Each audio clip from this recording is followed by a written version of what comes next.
কি অবস্থা আমার এসএসসি শিক্ষার্থীরা? ভিডিও এডুকেয়ার থেকে পারস ভাই তোমাদের জানাচ্ছে স্বাগত। তোমরা নিশ্চয়ই সবাই খুব দ্রুত তোমাদের পরীক্ষার জন্য প্রস্তুতিগুলো নিচ্ছ। সবাই তাদের প্রস্তুতি নেওয়ার জন্য চিন্তা ভাবনা করতেছে যে কোনটা রেখে এখন শেষ মুহূর্তে কোনটা পড়বো, তাই না? আমরা যারা সায়েন্সে পড়ি পদার্থবিজ্ঞান নিয়ে, তারা সকলেই চিন্তায় থাকি যে কোন টপিকগুলা শেষ মুহূর্তে এসে আবার ঝালাই দিব। তাই পারস ভাই তোমাদের জন্য আজকে একটু শর্ট করে দেওয়ার জন্য ব্যবস্থা করছি। শেষ মুহূর্তে এসে তোমরা যদি এই টপিকগুলার কিছু অংশ খুব দ্রুত দেখে নাও, তাহলে দেখা যাবে কি খুব ইজিতেই তোমরা তোমাদের সৃজনশীলগুলোতে ভালো নাম্বার নিয়ে আসতেছো। তো চলো ভাইয়ার শর্ট সাজেশনগুলো শুনো। যদিও তোমাদের এই বছর খুব দ্রুত এক্সামগুলো হচ্ছে না, অনেক টাইম পেয়েছো এক্সাম নেওয়ার জন্য, তো অবশ্যই সবার প্রিপারেশন আল্লাহর রহমতে অনেক ভালো আছে। তার উপরে শিক্ষা মন্ত্রণালয় থেকে যেই অধ্যায়গুলো সাজেস্ট করা আছে সিলেবাস অনুসারে, সেখানে অল্প কিছু অধ্যায় আছে, 1, 2, 3, 4, 5, 6, 7, মাত্র 7টা। আর শিক্ষা মন্ত্রণালয়ের কারিকুলাম অনুসারে এই 7টা চ্যাপ্টার থেকে তোমার কোশ্চেন থাকবে 7টা সৃজনশীলের, তুমি অ্যান্সার করতে হবে 4টা। আর সেখান থেকে তোমার থাকবে হচ্ছে আরো 7টা করে সংক্ষিপ্ত কোশ্চেন, সেখান থেকে তুমি কিছু অ্যান্সার করবে, আর বাদ বাকিগুলো এমসিকিউ থাকে। তো আমরা কি এখন সবগুলোই পড়বো শেষ মুহূর্তে? অবশ্যই না, তাই না? আচ্ছা দেখো, আমরা নর্মালি জানি আমাদের ফার্স্ট চ্যাপ্টারে বিগত বছরগুলো থেকে আমার কোশ্চেন আসে না। কি আসে? বেশিরভাগ ফার্স্ট চ্যাপ্টার থেকে কোশ্চেন আসে হচ্ছে ভার্নিয়ার ধ্রুবক কিংবা এই ধ্রুবক সম্পর্কিত ত্রুটিগুলো, তাই নাকি? তাহলে আমার পুরো টপিকটাকে পড়া দরকার আছে অ্যাটলিস্ট সৃজনশীলের জন্য? অবশ্যই না। কি দরকার আছে? সেখান থেকে সৃজনশীলের যেইগুলা ম্যাথ আসে, আমরা সবাই জানি ফিজিক্সে যদি তুমি সূত্র জানো, সৃজনশীলটা বুঝো কি চাইছে আমার টপিকটাতে, তাহলে সূত্র অ্যাপ্লাই করলেই ফুললি মার্কস পাওয়া যায়, বিশেষ করে গ নাম্বারে, তাই না? তুমি 3-এ 3 পাবা। ঠিক বলছি না? অবশ্যই তুমি তোমার যখন টেস্ট পরীক্ষা দিয়েছো অবশ্যই সেখানে সেইটাই খেয়াল করছো স্যাররা, যদি আমার সূত্র ঠিক থাকে, যদি আমার থিওরি ঠিক থাকে, তাহলে স্যাররা 3-এ 3 দেয় কিন্তু এখানে, তাই না? 3-এ 3 দেয়। তাহলে সেই ক্ষেত্রে এইখানে অবাঞ্ছনীয় শুরুর দিকে যেই সকল অধ্যায়গুলো আছে, মানে যেই সকল টপিকগুলো আছে শুরুর দিকে, সেগুলো আমরা শুধু শুধু পড়ে কেন আমার শেষ মুহূর্তে মাথাটাকে আরো গরম করবো? দরকার নেই, তাই না? তাইলে এখান থেকে আমরা পড়বো কোনগুলো? এখান থেকে আমরা পড়বো হচ্ছে ভার্নিয়ার ধ্রুবকগুলো পড়বো, ত্রুটিগুলো পড়বো, ঠিক আছে? এবার আসো সেকেন্ড চ্যাপ্টারে। সেকেন্ড চ্যাপ্টার আমরা জানি সেকেন্ড চ্যাপ্টার হচ্ছে কি? গতির চ্যাপ্টার। এখান থেকে তোমার আসে কি? তুমি বিগত চ্যাপ্টারগুলো খুললে দেখবা সেখান থেকে অতিক্রান্ত দূরত্ব, তম সেকেন্ডের দূরত্ব, তাই নাকি? এরপরে আরো কি আছে? ট্রাক এবং আমার গাড়ির সংঘর্ষ হলে মিলিত বেগগুলো আছে, সেই মিলিত বেগের অঙ্কগুলো আসে বেশি। তাহলে সেইখানে তুমি দেখা যাবে আমি যদি কি করি, মিলিত বেগের সূত্র অ্যাপ্লাই করি, যেখানে হচ্ছে কি ভর বেগের সংরক্ষণশীলতা, যদিও সেখান থেকে তৃতীয় চ্যাপ্টার আর সেকেন্ড চ্যাপ্টার মেলায় কোশ্চেনগুলো করে, যেহেতু এবার সংক্ষিপ্ত সিলেবাস, কোশ্চেনও কম, তাহলে অবভিয়াসলি দেখা যাবে কি এখান থেকে একটা সেপারেট কোশ্চেন আসবে, এখান থেকে একটা সেপারেট কোশ্চেন আসবে, তাই না? বলের অধ্যায়গুলো থেকে শেষের দিকে সংঘর্ষ আছে, তার মাঝখানে আমার আছে কি ভরবেগের অঙ্কগুলো, যেখানে আমার কি M1 U1 এগুলো এভারেজে দেওয়া থাকে, কোনো কোশ্চেন নেই। এখানে তুমি ইজিতে ধরতে পারবা মিলিত বেগের সূত্রগুলো। তাহলে থার্ড চ্যাপ্টার থেকে আমরা কি করব? গাড়ি কিংবা বস্তুর মিলিত বেগের যে টপিকগুলো আছে এগুলো খুব সুন্দর করে দেখে যাবে। তুমি কোশ্চেন খুললেই দেখবা যে বিকন এডুকেয়ারের ভাইয়া কি বলছিল কি যে এই কোশ্চেনগুলো থার্ড চ্যাপ্টার থেকে অবভিয়াসলি আসবে, তাই না? এবার আসি ফোর্থ চ্যাপ্টারে, যেখানে কিনা কাজ ক্ষমতা শক্তি। কাজ ক্ষমতা শক্তি থেকে কি আসে? কাজ ক্ষমতা শক্তি থেকে সবচেয়ে বেশি আসে আমরা জানি যে শেষের দিক থেকে যদি আসি কর্মদক্ষতা, তার যদি একটু উপরের দিকে উঠি তাহলে সেখানে দেখি যে সর্বোচ্চ কাজ কত হবে, কিংবা আমরা এখানে জানি যে MGH, মনে আছে এটা কিসের সূত্র লিখতেছি? মনে না থাকলে এখনই বইয়ের মধ্যে ঢোকো, এটা হচ্ছে বিভব শক্তি। তারপরে আর আছে কি? আর আছে হচ্ছে গতিশক্তি।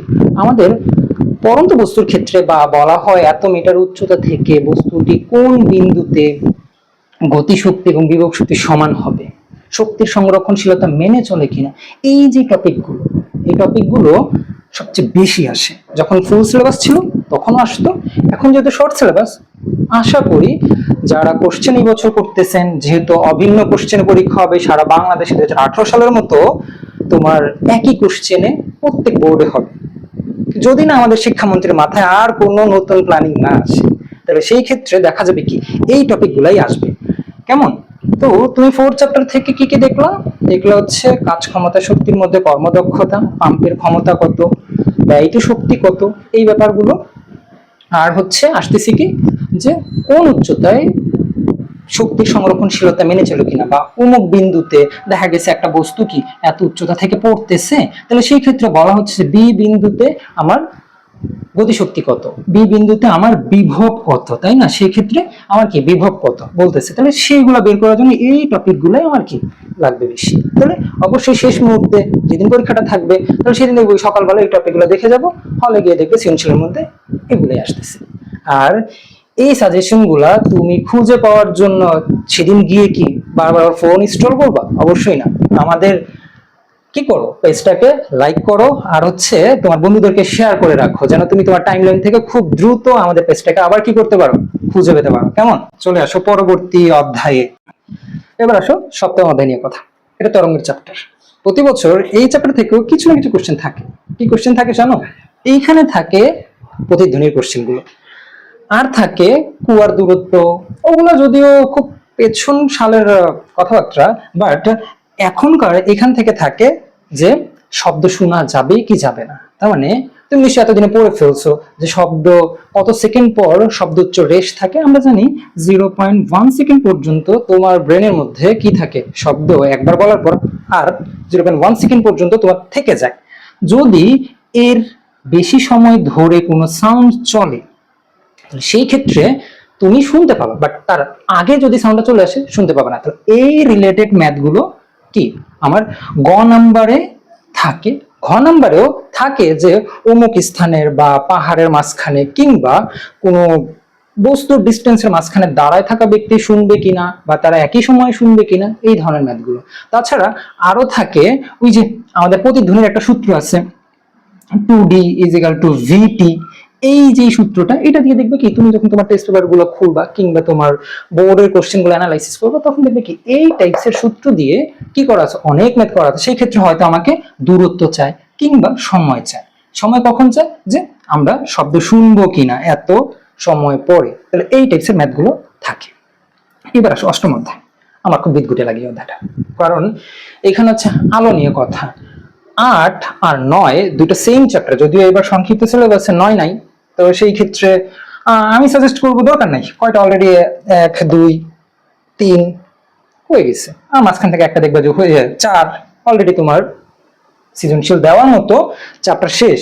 যদি তোমার মন চায় যে যাদের ভাল লাগে যে আমি কি ভাইয়া বিম্বের দূরত্ব বা ফোকাস দূরত্ব এইসব ম্যাথ গুলো করবো, তাহলে তুমি এই চ্যাপ্টারটা করতে পারো। বাট আমার সাজেশন থাকবে দরকার নাই, শুধু এখান থেকে এমসিকিউ দেখে যাও। আর হ্যাঁ, অবশ্যই সংক্ষিপ্ত কোশ্চেনের জন্য ক খ টাইপসের যে কোশ্চেন গুলো আছে বিগত সালের, তারপর হচ্ছে তোমার তোমার টেস্ট পেপারে বিভিন্ন স্কুল গুলাতে, হ্যাঁ নাম করা কিছু স্কুল আছে, বিকর্নেসা, তারপরে তোমার সিদ্ধেশ্বরী গার্লস, বা তোমার ইয়ের মতো স্কুলগুলা, বিভিন্ন ক্যাডেট কলেজ, ক্যাডেট স্কুলগুলা, সেই স্কুলগুলার যে কোশ্চেন গুলো আছে একটু খুলে এই শেষ মুহূর্তে এসে কি করবা, সবগুলাকে দ্রুত রিভিশন দিয়ে ফেলবা।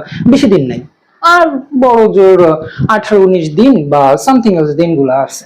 তো এই সময় তুমি কি করতে থাকো, এই যে ভাইয়া যে অধ্যায়গুলো বলছে, যে টপিক গুলো বলছে অধ্যায়, সেগুলো দ্রুত রিভাইজ করতে থাকো। কারণ দেখা যাবে 21 তারিখে এক্সাম, তুমি তো নিশ্চয়ই 20 তারিখে গিয়ে ফিজিক্স পড়বে না, তখন আমার বাংলা পড়তে হবে। তাহলে সেই ক্ষেত্রে চলে আসে দশম অধ্যায়। এইটা একটা ফালতু চ্যাপ্টার, এখান থেকে কোশ্চেন থাকেই দুইটা। 11 অধ্যায় থেকে মানে চলতরিৎ থেকে প্রতি বছর কি থাকতো, সবচেয়ে বেশি কোশ্চেন থাকতো। সেখানে ওহমের সূত্র দিয়ে রোদের অঙ্কগুলো থাকতো। যেহেতু এখানে রোদের কোনো প্যারা নাই, শুধু কি আছে, যারা মহাকর্ষ করে আসছো তাদের জন্য এই চ্যাপ্টারের ছোট্ট সূত্রটা ইজি। আমরা এখানে দেখি কি বেশি কমন সূত্র হচ্ছে ফিজিক্যাল টু আমার Q1 Q2 divided d square into k, k k তো মনে আছে কার্শফ ধ্রুবক।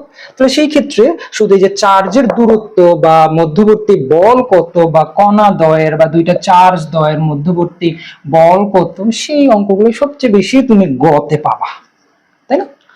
ঘতে গিয়ে প্রাবল্য, ধারকত্ব, এই টাইপসের অঙ্কগুলো, এছাড়া আর তেমন এখান থেকে দেয় না। তো সেই ক্ষেত্রে ফিজিক্সে এই বছর তুমি যদি কি চাও এ প্লাস উঠাবা, বেশি কঠিন কিছু অবশ্যই না, কারণ তোমার কাছে টাইম বেশি ছিল, তোমার কাছে চ্যাপ্টার কম, সেই ক্ষেত্রে অনায়াসে তুমি কি করতে পারো, সৃজনশীল গুলো অ্যান্সার করতে পারো, রচনামূলক গুলা দ্রুত পড়ে কি করতে পারো, শেষ করে দিয়ে ভালো একটা রেজাল্ট করতে পারো। তো তার জন্য আবার বলতেছি কি করতে হবে, পেজটাকে লাইক করতে হবে first of all, second of all পেজটাকে শেয়ার দিয়ে দিতে হবে, আর কি করতে হবে, চ্যাপ্টার গুলাকে ভালো করে, টপিক গুলাকে ভালো করে পড়ে ফেলতে হবে। আর যদি তোমরা কি চাও, এই টপিক গুলার হ্যান্ড নোট চাও, অবশ্যই কমেন্টস করো, মেসেজ করো, অবশ্যই ভাইয়া খুব দ্রুত ইনবক্স করে দিবে, কোনো অসুবিধা নেই। আল্লাহ হাফেজ।